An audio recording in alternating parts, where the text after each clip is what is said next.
Today in Sacramento, a former city councilman admits guilt in a major fraud case with millions on the line.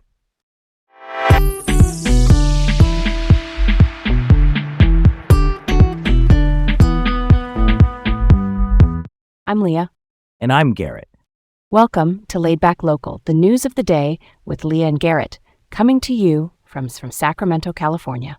First up, former Sacramento councilman admits guilt in major fraud case, agrees to pay millions.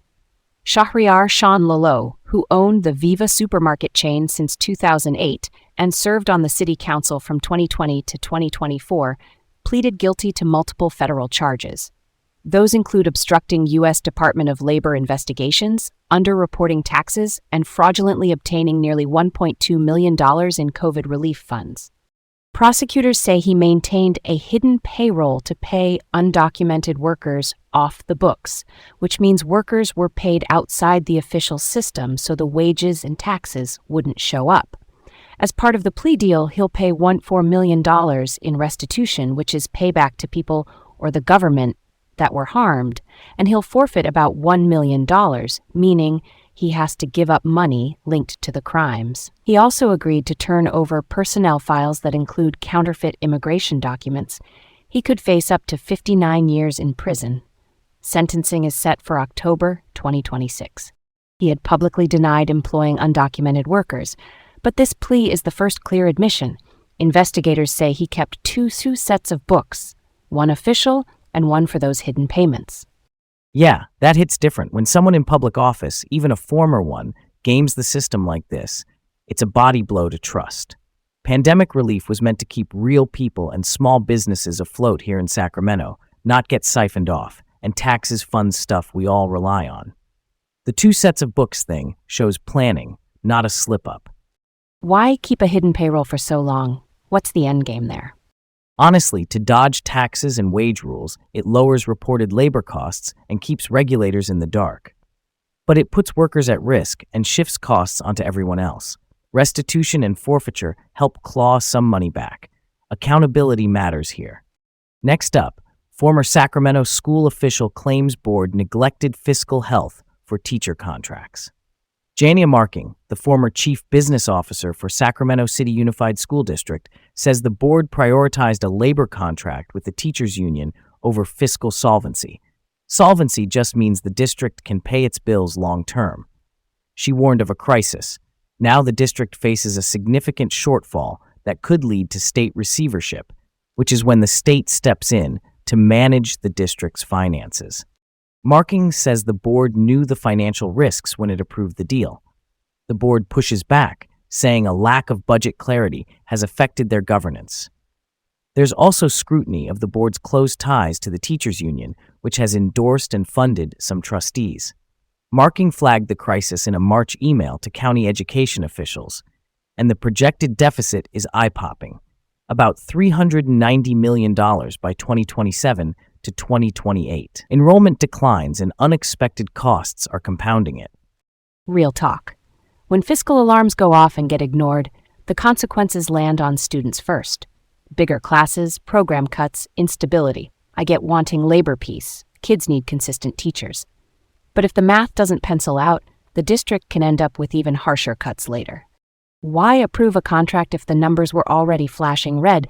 Was the thought that things would even out later? Maybe a short-term calculation. Avoid a strike, keep classrooms stable, hope revenues rebound. But without a clear plan, you trade today's calm for tomorrow's cliff. The priority now should be transparency, a corrective budget, and protecting student services as much as possible. Next up, Sacramento City Council set to decide on controversial East Sacramento apartment plan. The council will hear challenges in April to a proposed 6-story, 332-unit apartment building near McKinley Park. The project is from HRGA, a Sacramento architectural firm. It already received a green light from the city's Planning and Design Commission. Opponents filed appeals under CEQA, that's the California Environmental Quality Act, the law that requires environmental review for major projects. City staff say this project should be exempt under Assembly Bill 130, a new state law aimed at streamlining infill housing and urban development. Two groups are challenging it. The Casa Loma Terrace East Sacramento Neighborhood Association, about 80 members, and Citizens for Positive Growth and Preservation, a local advocacy group. Staff recommend rejecting the appeals and upholding the exemption. If approved, it would be Sacramento's first use of this new CEQA exemption, which sets a precedent and could open a path for future projects. I'm generally pro-infill. Building homes where transit, parks, and jobs already exist can reduce sprawl.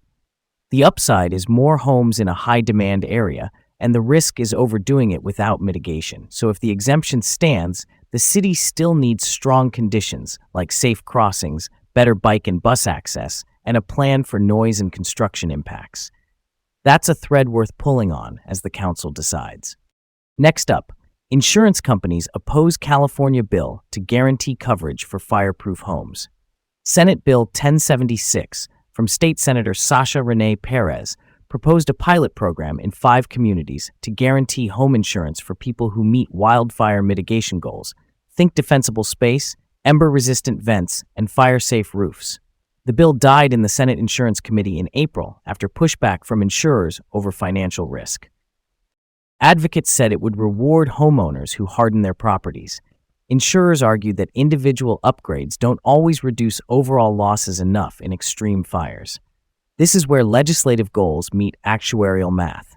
Actuarial is the risk calculation insurers use to price coverage and stay solvent. That's so wild. A limited pilot feels like a careful test. Why not try it and see what the numbers say, especially for folks doing everything right to protect their homes? Insurers worry about concentrated risk and unpredictable megafires. Even hardened homes can be overwhelmed. Without a financial backstop, like reinsurance or a state safety net, they see guaranteed policies as open-ended exposure. I get both sides. The need now is a path that aligns mitigation with reliable coverage. Last up, new all-you-can-eat sushi restaurant opens at Delta Shores in Sacramento. Its sushi has just opened at the Delta Shores Shopping Center off I-5 in South Sac. It's from the Fukumi Restaurant Group, which runs several local spots. They launched the first It's Sushi in Roseville back in 2023. They're offering more than 80 sushi roll combinations, plus traditional Japanese dishes. All-you-can-eat runs from about $33 to $50 per person, kids eat free, and there's a 2-hour dining limit to keep things moving. Open daily with later hours on Fridays and Saturdays. The vibe blends tradition with a modern feel. I'm down for that. 2 hours is plenty to pace yourself. It's great to see another dining anchor in South Sacramento. Spots like this can boost foot traffic for nearby shops. Pro tip, most all-you-can-eat places discourage food waste, so order in waves and enjoy every bite. Thanks for tuning in to Laid Back Local, the news of the day with Leah and Garrett from Sacramento. Have a great day, and we'll catch you tomorrow.